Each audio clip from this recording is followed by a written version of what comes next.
I'm Imani Milligan, and today I'll be hanging out with Mionna Parks as we talk about superheroes and the new spotlight they've been put under recently. Welcome to Diversity in Media, the Marvel Cinematic Universe versus the DC Extended Universe.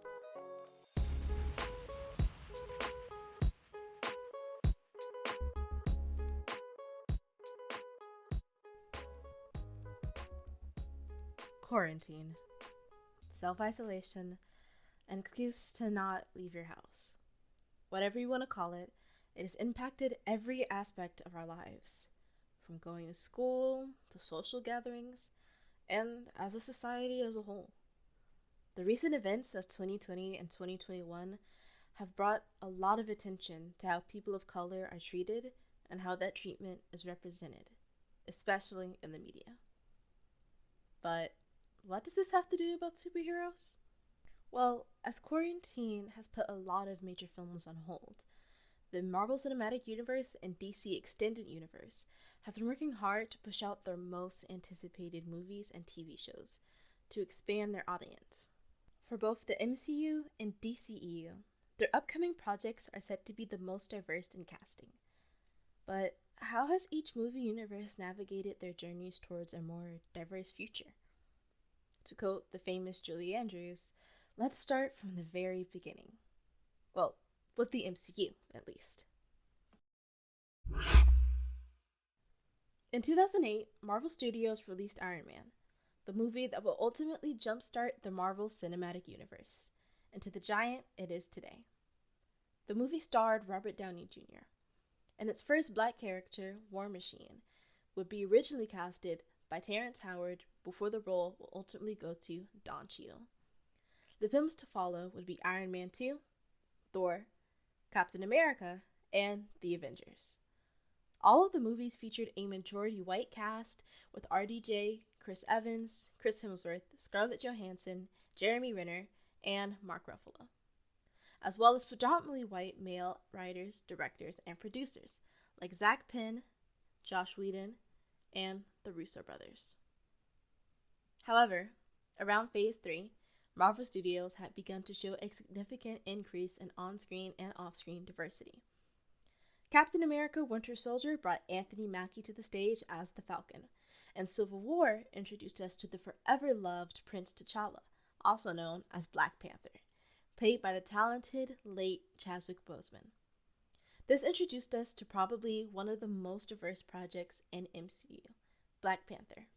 Written and directed by Ryan Coogler, an African-American writer and director, Black Panther starred film legends like Angela Bassett and Forest Whitaker, and casted talented black actors like Lupita Nyong'o, Danai Gurira, Daniel Kaluuya, Michael B. Jordan, and Winston Duke.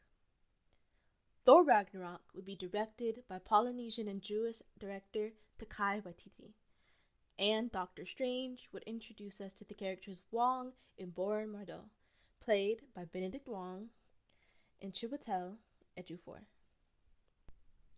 Newly released projects, such as The Falcon and Winter Soldier, take a deep dive into the socioeconomic, emotional, and mental troubles of Sam Wilson, also known as Falcon, who is trying to defeat the series' antagonists while simultaneously figuring out how to navigate being handed the mantle of the shield by Captain America as a black man in America.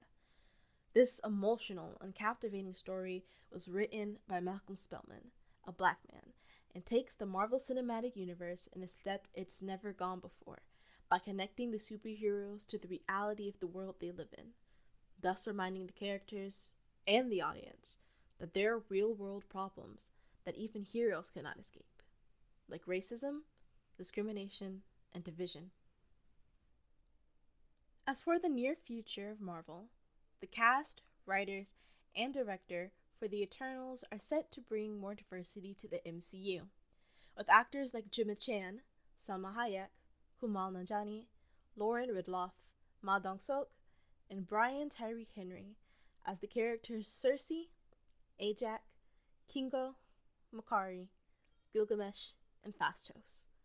The director will be Chinese director Chloe Zhao, who will work with half-Japanese writer Kaz Firpo and his cousin Ryan Firpo. Along with the Eternals comes Shang-Chi and the Legend of the Ten Rings, which features a predominantly AAPI cast and is written and directed by Hawaiian-born Japanese director Destin Daniel Cretton.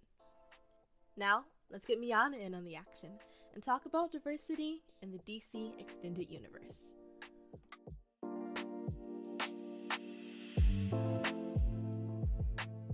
When talking about diversity in DC, its situation is the opposite of Marvel's.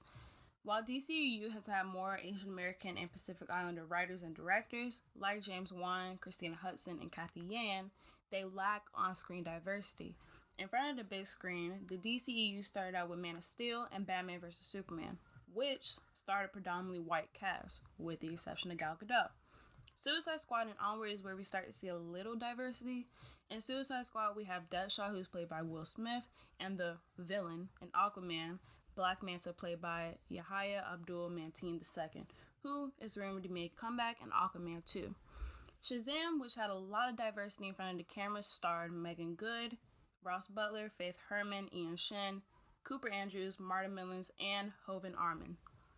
Finally, the Flash movie will continue to have Iris Allen be a person of color like the Flash TV show. Diversity in the media helps ensure that all kids are able to relate to a character and see someone like themselves on TV going through a similar situation that they're going through, and that they realize that they're not alone. The film industry has shown an improvement in diversity over the years. When comparing DC and Marvel, diversity-wise, we can see a clear difference between the two. Marvel has made big steps to increase the diversity and relatability of their content and also let people tell their own stories, which is important. Movies about Black Americans and Asian Americans are being told by Black and Asian writers and directors, letting people of color write their own narrative. DC, however, still needs to prove that their projects can have impactful diversity that is seen and heard on screen, not just behind the scenes. While it is understandable that the part of the appeal of DC movies is the escapism that the film offers, I believe that in the present and the future, audiences are no longer impressed by non-relatable characters that live in universes that don't reflect an ounce of the problems that real people face. It's more than having a diverse cast, it's having a diverse story. Diversity in the storytelling of films and the media makes audiences feel heard instead of erased. Being in a world of escapism should not mean that the stories, worries, feelings, and the fears of people of color should be minimized or erased. And at the moment, Marvel seems to be grasping that concept better than the DCEU. Like I mentioned before, diversity is needed in the media to help ensure that all kids are able to relate to someone they're watching on TV. As two Black girls who are really into these superhero universes, we really feel the need to express how important seeing ourselves and the people around us in these movies is. And we hope that the message has reached you all. I'm Mionna. And I'm Imani. And thank you all for listening to our podcast. Peace out.